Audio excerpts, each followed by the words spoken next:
Hello and welcome back to Berserker, and we are just about to take Varagos Castle. Now, I must report that a number of our companions have already been defeated by some random minor factions. I have no idea why they are getting defeated by these people, because generally they should just be running away as fast as they possibly can and just continue recruiting. That's basically all I want them to do, and all they need to do to be able to be useful to the faction as a whole, because obviously if they have a decent army size, if they have about 100 units or so, they're going to be able to contribute to pretty much any fight or any defense at all. And that's obviously the most important thing at this point, being able to stabilize our faction in such a way. Oh dear. Ow. Yeah, thought that was gonna hurt. Okay, yeah, so these guys actually do have a couple of catapults, built up and everything, but yeah. That is exactly my point. Getting stabilized and getting the faction in a way where we can basically be alright no matter whether we are attacked or anything like that. Now, I have seen your comments, don't worry about this. There's been a number of comments on the last few videos that have been talking about the improved Garrisons mod and talking about how I apparently have it set up incorrectly. Now, here's the thing. I have the vanilla recruitment enabled at Amatatis, and I have a full garrison there, basically, almost. And I don't know why that is, because it seems to work at one fief, but it doesn't work at the other one. So I'm not entirely sure what's going on with that. I guess what I'll do is I'll try it your way. And a number of people have said that if I disable the vanilla recruitment, then it will recruit with the improved version of the recruiting function that the mod has. And I will try that. I will definitely try that, but that's the thing. I tried it at first, and it didn't seem to be recruiting anyone. That was the main reason why I actually switched to using the vanilla recruitment. And I thought, hey, you know what? Let's just turn everything on and see what happens. But, yeah, we'll see. We'll see. Because, as I said before, Amatatis has an almost full garrison, and I have everything turned on there, so I thought it wouldn't make any difference. So, yeah, I will trust you, though, and I will see what I can do about changing my settings. I think what I'll do is after this, obviously I'm going to need to set up settings for this particular fief to begin with anyway, so we are going to... We're going to check that out after we deal with the people in the keep. Now, amusingly enough, I don't like the music that is played when the enemy gets into the next phase of the battle, because that music usually plays at the same time as an enemy or as one of your allies being killed. Mostly it's when your allies are killed, and I'm traumatized by that particular piece of music, or a jingle, or whatever it's called, really, because every single time that happens, usually it's my wife being killed, my husband in the case of Iceni, of course, or it's generally, well, someone relatively important being killed, and that's obviously something that I don't really want to be reminded of. So that's the reason why that music choice probably not the best idea, at least for me. And we're just going to upgrade a couple of extra people here and then continue onward. Actually, wait a minute. 10,000. That's a pretty significant amount. I was actually just thinking of taking all of the loot at this point, but I think 10,000 experience is pretty decent, so we're just going to leave it the way it is. Alright, so improved garrison. Okay. So, I have this turned on, alright? Disable the garrison recruitment of the base game. This setting sets the auto-recruitment option of this garrison to false when disabled, which stops the daily recruitment of recruits and other parties from donating troops to the garrison, which is not controlled by the improved garrison, and may conflict with your template settings. Now, I know a number of people have also said that I should create a recruiter. Okay, so now here's the thing about that. I have been using improved garrison for a very long time. I know how it works, and generally it has worked very nicely, but they've very recently, in the last version that I updated, they've changed it a little bit. So if I disable this, as you can see, it sets the auto-recruitment option of this garrison to false when disabled, which stops the daily recruitment of recruits and other parties from donating troops to the garrison. It is highly recommended to keep this option disabled for a better control of your garrison party. Now, personally, I don't care where units come from. I want units to be smashed in there as much as we can possibly get. That's pretty much what I want. I want them to literally just put so many units in there that we cannot get enough. But if I disable it, I'm actually not going to disable this. I'm actually going to go here. Recruit from region. Enable region recruitment. Okay, so what we're going to do, not enough troops to auto-spawn a recruiter party. Well, yeah, that's absolutely fine, of course. Let's just put a bunch of, 20 berserkers in there or something like that. Let's just do that, and then we'll see what happens. There is no active recruiter party. So here's the thing. I don't want to use a recruiter, and I've never used a recruiter with improved garrison. I don't think it's necessary, but let's just see what happens. Now, what is vanilla training here? That basically just upgrades everything as fast as possible, as far as I am aware. Now, here's the thing. A lot of people have said that I need to do templates and stuff like that. I don't agree with that. I don't think you actually do need to do it, because I have never done that before, and it has worked without any issue. So I can only assume that either they've changed it where you are going to need to do that. Your setup currently doesn't have training units. Well, obviously it doesn't. But yeah, you can basically just add whatever you want. This particular function has been there for quite some time, so obviously there's that. Anyway, what we're going to do is I'm going to make this go to 250, and we are basically just going to hold position after I put in a bunch of money there, and we're just going to build a bunch of things. There we go. Let's get some increased loyalty as well. Fantastic. Okay, so now what we're going to do is we're just going to wait here for some time, and we're going to see if any units appear to go into the garrison. Because here's the thing. When vanilla recruitment is enabled, we have auto recruitment, basically. Auto recruitment happens, and the parties and the garrison recruits do get added here. But we'll see. We'll see exactly what happens in just a second. Okay, I'm actually just going to go in here with Nielsen and just attack this guy. We're just going to auto-resolve this real fast, because he's going to die very quickly. There we go. We can take him prisoner as well. And we're also going to be gaining a lot of units. Now, these units are going to be placed in my garrison too.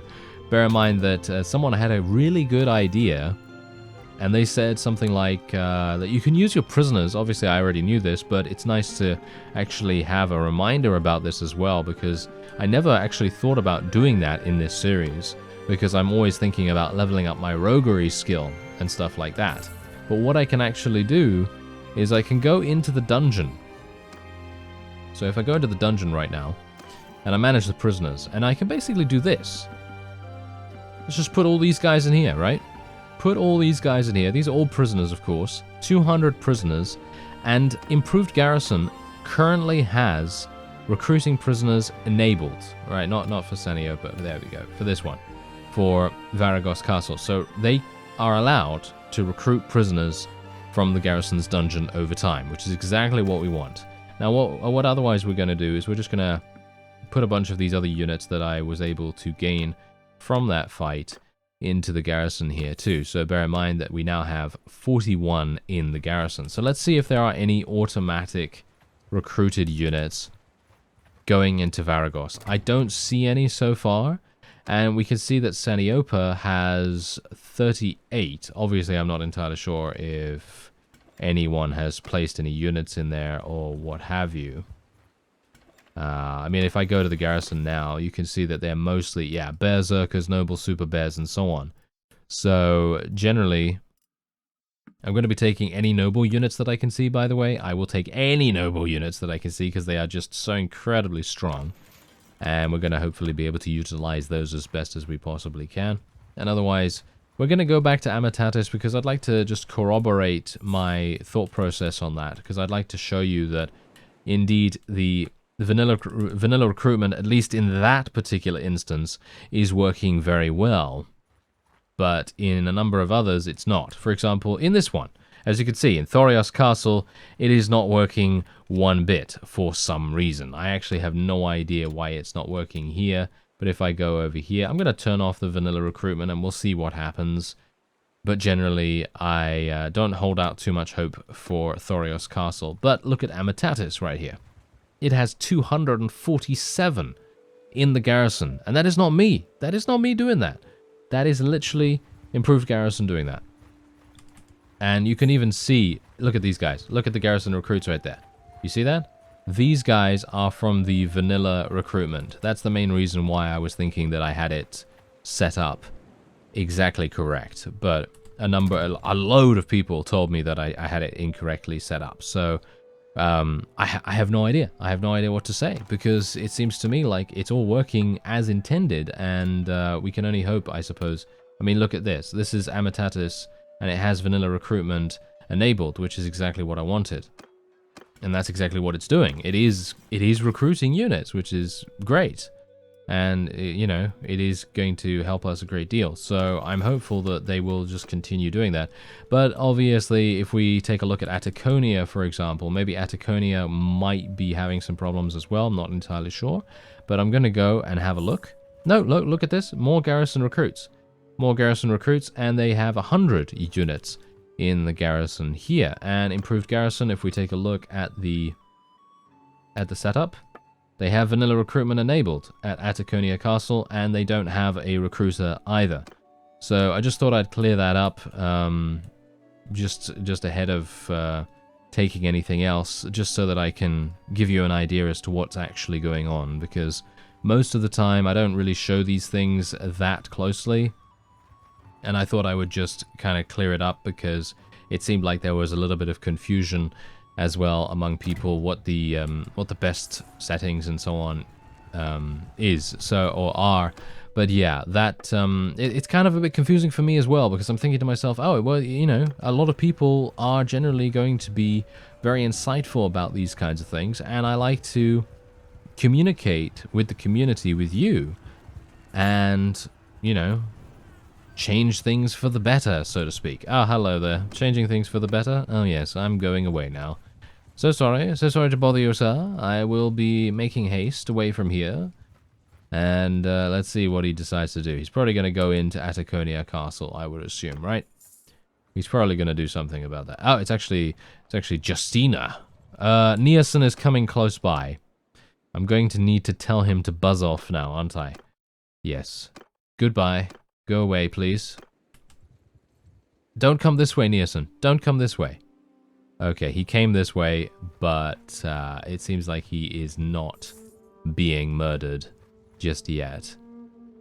I'd like to take this, if at all possible. Oh, hello there. Hello, Penton. Oh, wait a minute. We can tackle these guys. Yes, this is a very large battle. Okay, this is a great battle for us to do here. Gonna save just in case of crashes, and we are now going to head on in. Let's do this. Alright, this is exactly the kind of thing that I really love doing. I love going into these large battles and having a whale of a time swinging my massive two-handed axe and doing some really good damage. And hopefully we'll be able to do that here as well.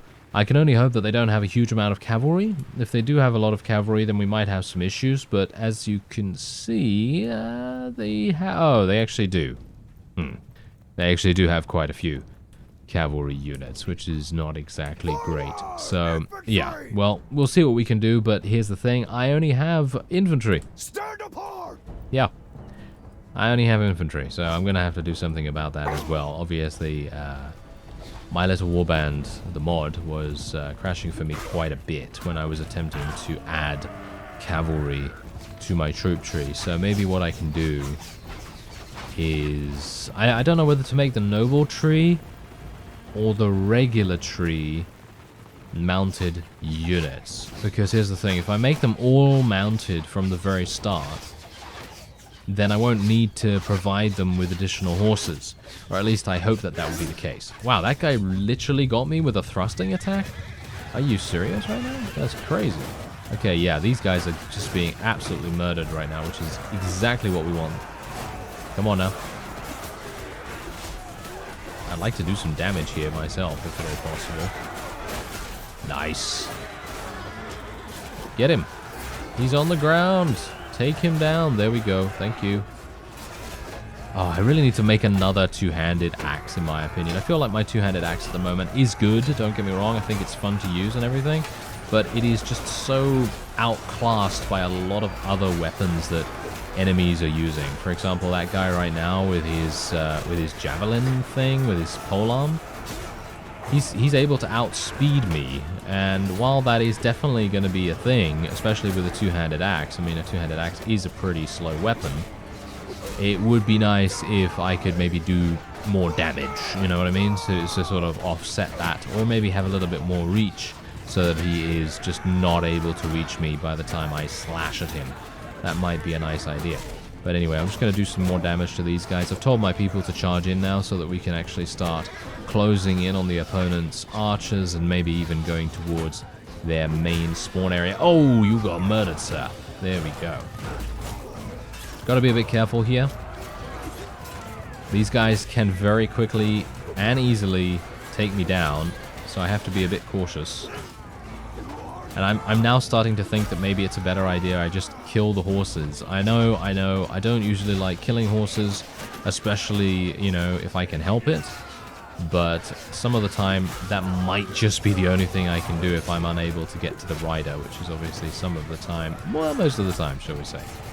So, might be an idea to just weaken the horses a little bit, so maybe they run a little bit slower or something. Just because then it's going to be a lot easier for us to take them down off their mounts.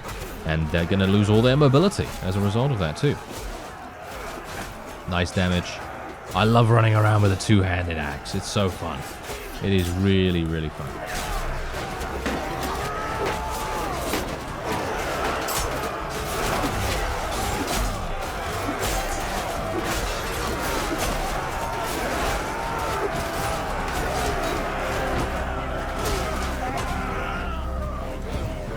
And that's all she wrote. Yeah, I'm actually really surprised about this, mainly because usually I think we would have...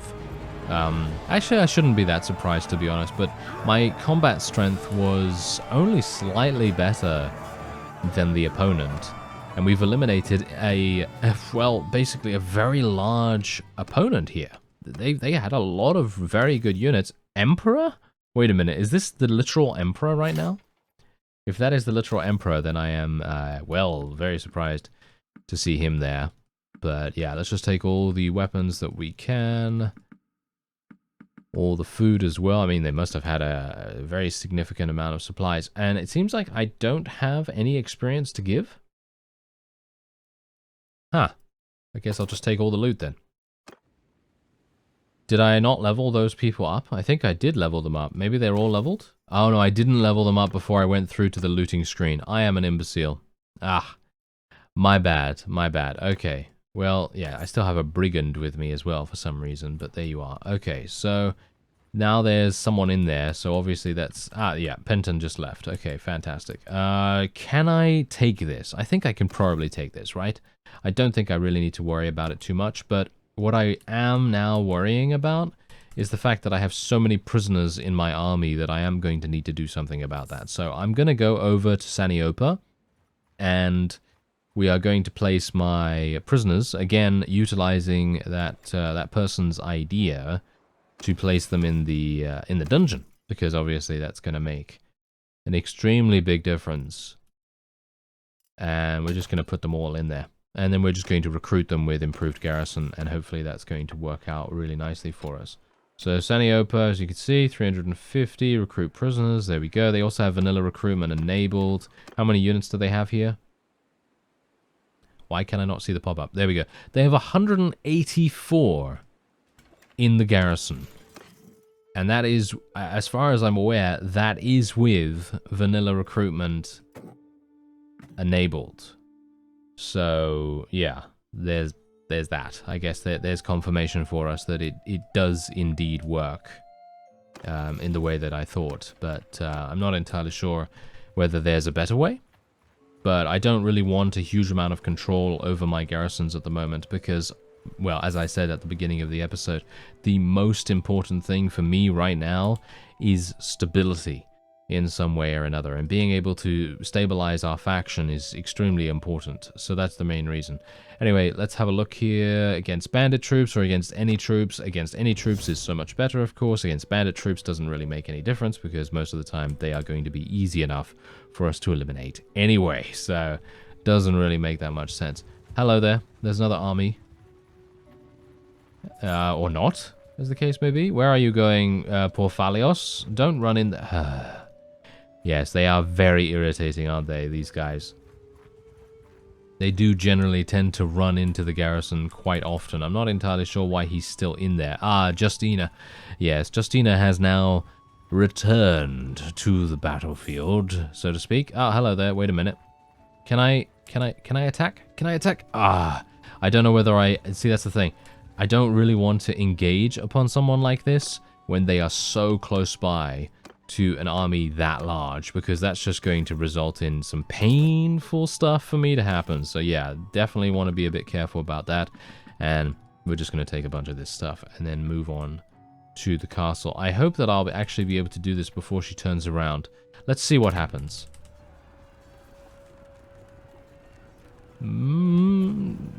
Yeah, we might be able to make it. We might be able to make it. A load of units around here with massive combat strength. Yeah, she was too late. Look at that. She was so late right there. And the unit that I just eliminated, the vassal that I just eliminated, gave me so many prisoners that I'm going to be able to put them in the dungeon straight away. And then hopefully improved garrison will be able to recruit all those prisoners, or as many prisoners as it can.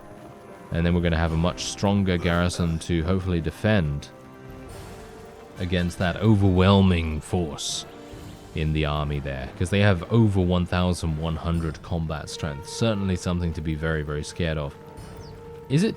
Wait a minute. Is it just me, or are the ladders a lot easier to put up now? Because it seems to me like every single time I run over here, the ladders are already up. It's actually kind of fast. I know that in the patch notes, the most recent update that is, they have improved the way that siege ladders work and how they are placed up, because apparently there was a bug that caused the siege ladders to bounce off the walls or something like that, and to not fully be, you know, lying against them in such a way so that you could use them. So that's a pretty critical bug, and it's nice that that's been fixed.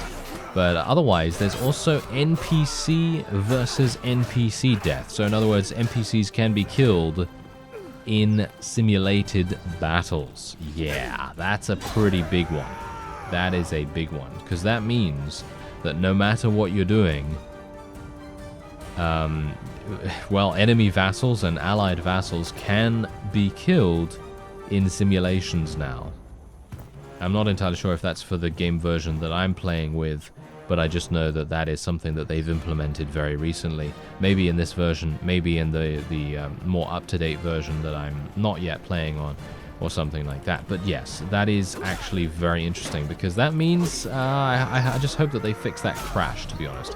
I hope they fix the crash with the vassals when there's only them remaining, or when a clan gets eliminated, it crashes the game, basically. So I'm hopeful that they have fixed that, because if not, then everyone is going to die, and then I'm going to be stuck in a perpetual state of clan death, crash, clan death, crash, and so on and so forth. So I'm very much hoping that that will not be the case, and that they have actually fixed it. But, you know, they're doing a lot of stuff. I took a look at the crash fixes, especially because I'm obviously, well, the most interested about that, and they seem to have fixed, I think, over 10 different crashes or something like that. So very, very pleased about that. But I don't think I saw any mention. Did you see that? That guy literally just ran off there. I mean, he got like flung all the way across the ground. I mean, I didn't obviously see that, you know, in real time, but that was pretty funny. Anyway, it would be pretty cool if they could fix that clan death thing, because as soon as someone dies, it seems to cause a crash if their clan has then been eliminated in that particular battle. So I can only hope that that will not happen any further. Maybe it's a crash that they just haven't documented or something like that. Maybe they already fixed it, and I'm just unaware of that. But yeah, there's the music again. Did you hear that? Did you hear that? I'm not entirely sure if you did, but there's that music again that basically says, oh, one of your companions has died. But no, it's just the enemy retreating to the keep. Alright, let's go in. Only 20 more units to eliminate. Should be pretty easy for us.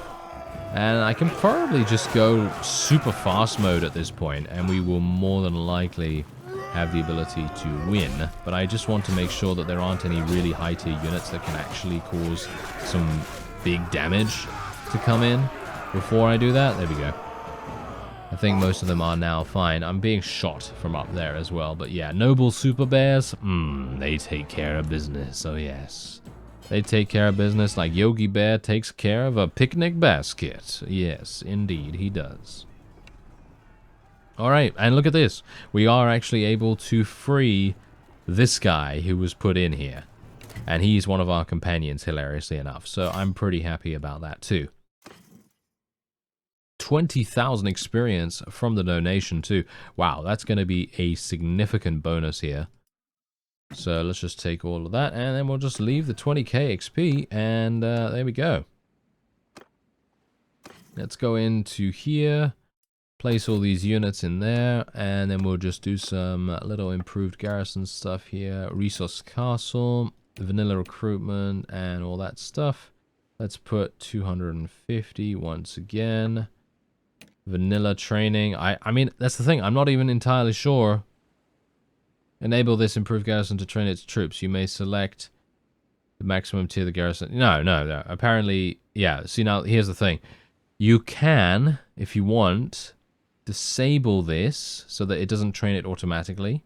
And that, I think that's all that they've done. They've just basically given the player an option to be able to disable the automatic recruiting of specific fiefs. So, for example, if you want to have very particular kinds of units or a particular number of units in a garrison somewhere, then you can choose the control of that, which I think is the main reason for it. So, yeah. But thank you very much for trying to help me, because I always very much appreciate all of that. And especially if I've gotten something wrong, I am the first that will want to hear that, because I really do need to keep a watch out for those kinds of things. You know, sometimes I just don't see it, or I just don't realize about a new feature that's been implemented or something, and that's when you come in and you help me out, and I very much appreciate that. Anyway, I think that's going to be it for this episode. As you can see, we've consolidated our territory even further, and now that I say that, I'm actually taking a look at the Northern Empire, and they are very big, aren't they? They have a massive, massive territory. So I think what I'm actually going to have to do is I will have to take Epicrotia next. That is the next fief that I will be looking to take, and then we'll see where we go after that. But it seems like none of the fiefs that I currently hold are under siege either, which is very good. I would have expected that to happen much earlier, but I suppose maybe in the next episode we'll see a little bit more retaliation from the Northern Empire, but they might be busy with their current enemies that are not us, that is. Anyway, I thank you very much for watching, and I'll see you next time.